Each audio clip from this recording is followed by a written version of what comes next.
Welcome to day 29 of Strength 30 Days of Tai Chi Daily Exercises. So this is the exercise version of the program. Make sure to watch the Tai Chi videos as well. Today's exercise is called the bowler squat. So I'll show you how to do it first and then we'll do it all together. All right, so this is basically like a single leg squat. All right, and so you can use a chair for support as well. So I have that. I'm going to show you how to do it first with a chair and then without.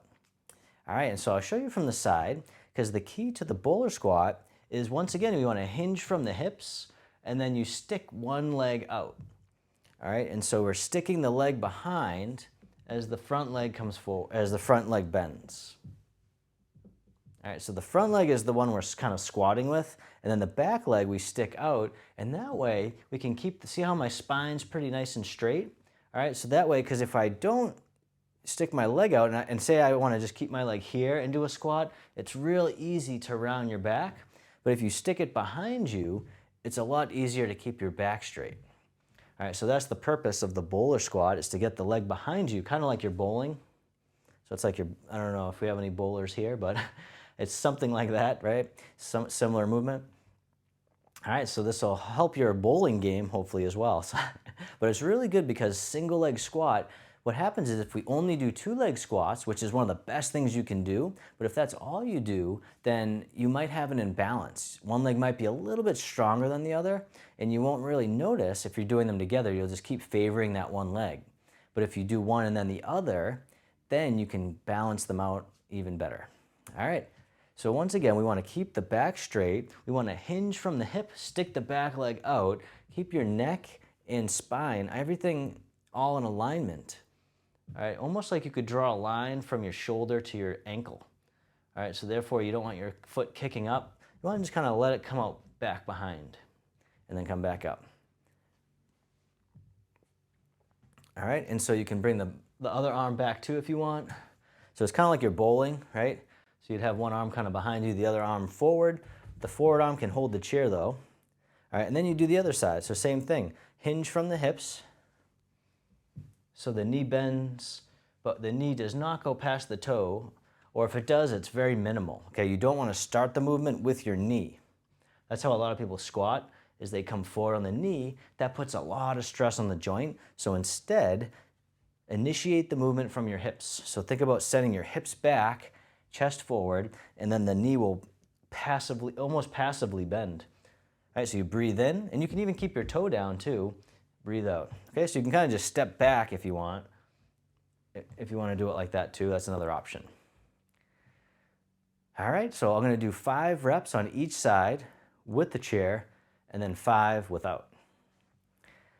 All right, so it doesn't matter what side, you can pick whatever side you want to be your stance leg. So I'm going to pick my left leg here as my stance leg.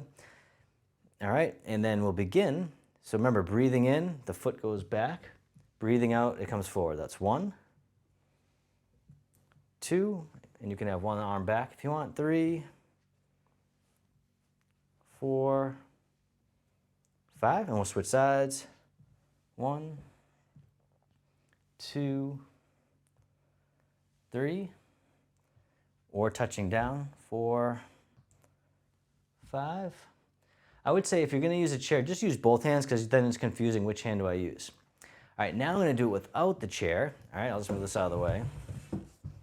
All right, so for this one, the leg that's back, that's the hand that comes forward. All right, so if I'm this way, that's how it looks there. All right, but I'll just do it from the side. Or actually, I'll do it from the side. I think that's better for you to see. All right, so we'll do 5 on one leg. So I'm going to do my left again, and then 5 on the other. Okay, so that's 1. All right, and if you lose your balance, that's okay. So I wanted to make sure you were following along. 2, 3, 4, 5. Yep, just make sure if you know you have balance issues, just have the chair there. All right, and then we'll do the other side. 1, 2, 3, so touching down is an option. 4, and 5. All right, and so one thing will happen is as your balance gets better, so say you had to touch down each time, oops, so you touch down, And then eventually you're like, oh, I don't need to touch down as much. And oh, I can go a little bit lower too. And as you go lower, your knee will come forward past your knee, but you don't want to start that way. Because remember, that puts extra stress on the joint. We want to load up the muscles and work the muscles, not stress the joints as much. All right, now you don't have to do all 10 as always. Listen to your body. If 5 was enough on each leg or even 2, just stop there and see how you feel the next day, and you can always progress from there. All right, let me know if you have any questions, type them in the comments below, and I'll see you in the next video.